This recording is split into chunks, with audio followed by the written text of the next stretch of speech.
Assalamualaikum warahmatullahi wabarakatuh.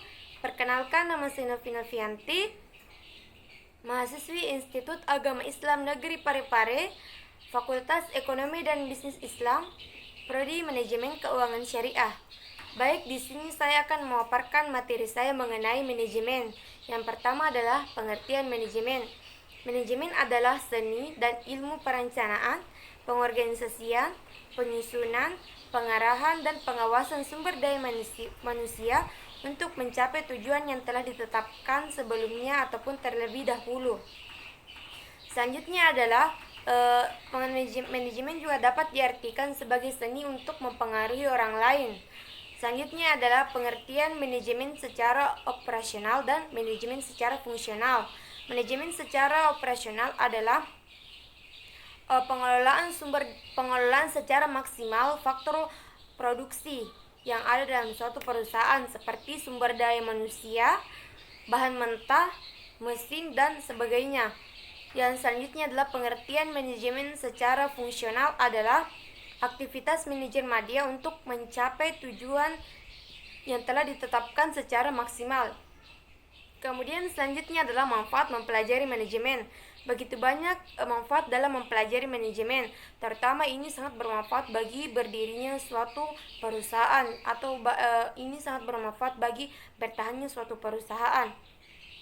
Karena dengan mempelajari manajemen, maka perusahaan tersebut dapat mengelola perusahaannya dengan baik, dapat mengatur jalannya perusahaannya dengan baik. Dengan adanya manajemen ini, maka sumber daya manusia yang ada dalam suatu perusahaan itu dapat diatur sedemikian rupa sehingga dapat membentuk organisasi yang dapat menjalankan perusahaan sebaik-baiknya untuk mencapai tujuan yang telah ditetapkan atau tujuan yang hendak dicapai. Tentunya tujuan yang hendak dicapai adalah untuk memperoleh keuntungan yang maksimal. Dengan adanya pembelajaran manajemen ini, maka perusahaan dapat memanage atau mengatur perusahaannya bagaimana bisa bersaing dengan perusahaan lain. Dan dengan adanya pembelajaran manajemen ini, maka perusahaan dapat mengatasi permasalahan yang akan terjadi di masa yang akan datang dan dengan adanya pembelajaran manajemen ini, maka perusahaan dapat bertahan lebih lama dan dapat bersaing dengan sebaik-baiknya dengan perusahaan lain. Kemudian selanjutnya adalah materi kelompok kelima, kelompok saya, yaitu tanggung jawab sosial dan etika manajemen. Tanggung jawab sosial adalah tanggung jawab sosial lingkungan sebagai ruang lingkup organisasi. Lingkungan merupakan faktor utama atau faktor yang sangat mendasari bagi bertahannya suatu perusahaan. Kenapa? Karena lingkungan itu sangat memberikan dampak bagi suatu perusahaan. Apakah perusahaan tersebut dapat bertahan lama ataupun sebaliknya.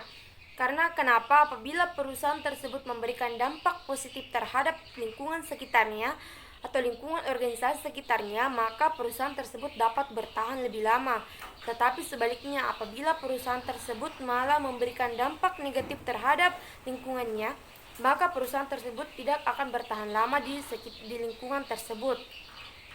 Kemudian selanjutnya saya jelaskan adalah strategi-strategi yang dilakukan suatu perusahaan atau yang biasanya diambil oleh suatu perusahaan. Yang pertama itu adalah strategi reaktif.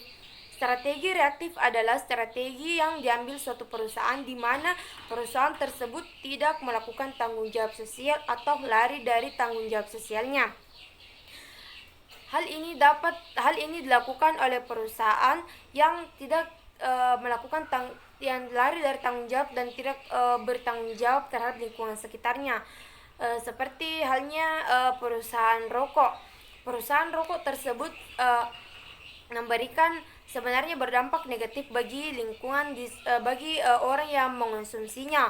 Tetapi perusahaan rokok tersebut menghindar dari isu yang menghubungkan antara rokok dengan kanker. Tetapi karena adanya arahan dari pemerintah, maka perusahaan rokok tersebut memberikan label bahaya kanker pada kemasan rokoknya. Selanjutnya adalah strategi defensif. Strategi defensif adalah strategi yang diambil oleh suatu perusahaan di mana perusahaan tersebut sama dengan strategi reaktif tadi, lari dari tanggung jawabnya. Tetapi bedanya ini, strategi defensif ini perusahaan lari dari tanggung jawabnya, kemudian membawa permasalahan tanggung jawab sosial tersebut karena hukum, di mana pemilik perusahaan tersebut menyatakan bahwa membela dirinya bahwa dirinya tidak bersalah. Seperti misalnya perusahaan yang memberikan dampak negatif terhadap lingkungannya, yaitu dengan adanya limbah. Nah, perusahaan ini memberikan dampak negatif karena adanya limbah yang dihasilkan dari proses industrinya. Tetapi perusahaan tersebut tidak memberikan tanggung jawab sosialnya dan memberikan pembelaan terhadap perusahaannya dengan mengatakan bahwa tidak hanya perusahaannya lah yang memberikan dampak negatif dengan adanya limbah. Maksudnya tidak hanya perusahaannya lah yang memberikan limbah terhadap lingkungan sekitarnya, tetapi ada juga perusahaan lain yang memberikan dampak negatif limbah dengan memberikan limbah di sekitarnya. Dan perusahaan tersebut membela diri dengan menyewa pengacara untuk membela dirinya atas laporan masyarakat tentang tidak adanya tanggung jawab sosial. Selanjutnya adalah strategi akomodatif. Strategi akomodatif adalah strategi yang dijalankan oleh perusahaan di mana perusahaan melakukan tanggung jawab sosialnya tetapi atas dasar paksaan dari warga sekitar ataupun paksaan dari pemerintah ataupun paksaan dari lingkungan sekitarnya. Jadi strategi akomodatif ini di mana perusahaan itu sebenarnya melakukan tanggung jawab sosialnya terhadap lingkungannya, tetapi itu pun atas dasar paksaan ataupun dorongan dari lingkungan sekitarnya atau tidak dari kesadaran dirinya sendiri. Kemudian selanjutnya adalah strategi proaktif.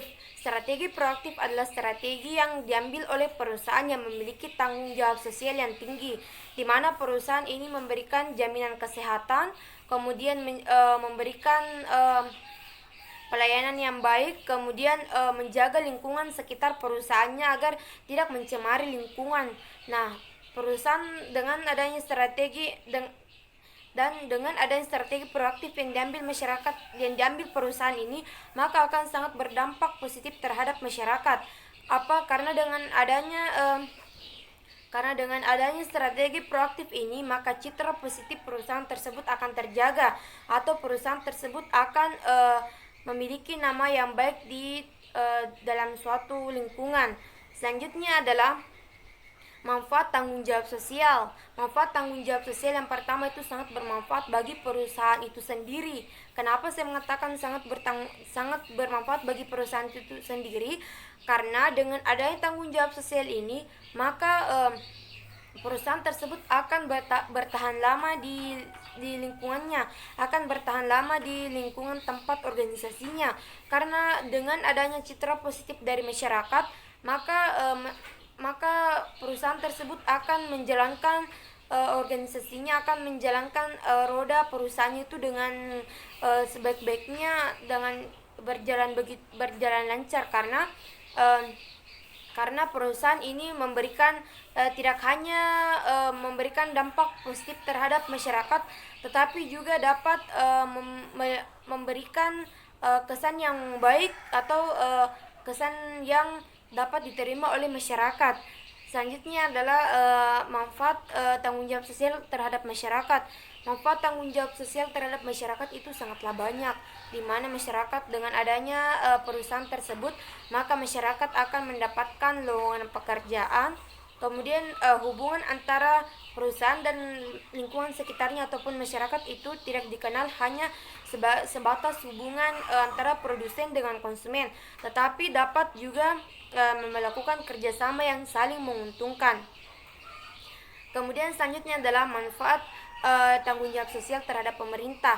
Nah, dengan adanya tanggung jawab sosial dari perusahaan, maka ini sangat membantu pemerintah bagaimana untuk bagaimana untuk menjadi uh, menjadi bagaimana perusahaan tersebut membantu pemerintah untuk memberikan lapangan pekerjaan kepada masyarakat yang ada di sekitarnya, sehingga masyarakat mengurangi dampak pengangguran atau memberikan lapangan kerja kepada masyarakat yang ada di sekitar lingkungan kerja tersebut atau lingkungan perusahaan tersebut. Selanjutnya adalah masa depan tanggung jawab sosial. Dengan adanya tanggung jawab sosial, maka masa depan perusahaan itu tersebut akan lebih baik, akan lebih cerah, karena dengan adanya tanggung jawab sosial ini, maka perusahaan tersebut akan bertahan lebih lama, akan mendapat citra positif dari lingkungan sekitarnya, sehingga keberadaan perusahaan tersebut didukung oleh masyarakat atau lingkungan yang ada di sekitarnya. Kemudian selanjutnya adalah etika bisnis. Etika bisnis adalah pengetahuan dari anggota. Etika bisnis adalah pengetahuan mengenai baik buruknya suatu perbuatan dalam suatu lingkungan organisasi. Jadi menurut Griffin tahun 2000 bahwa etika bisnis ini adalah belief of what is a good, what is a bad. Artinya etika bisnis ini adalah keyakinan keyakinan bahwa hal tersebut baik ataupun apakah hal tersebut buruk.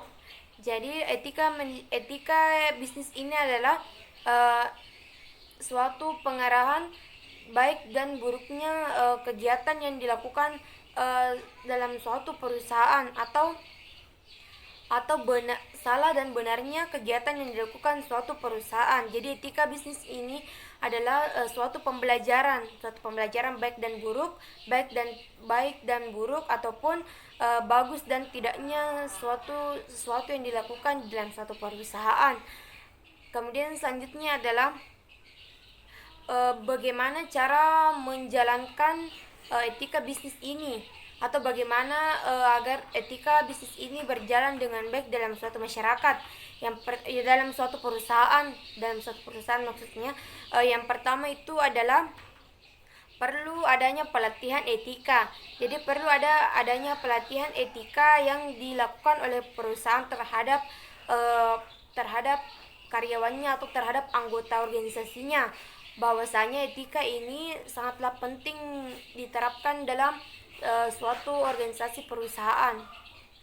Bagaimana anggota organisasi tersebut dapat menjalankan perusahaan dan dapat melakukan pekerjaannya dengan beretika ataupun memiliki etika yang baik dan benar. Selanjutnya adalah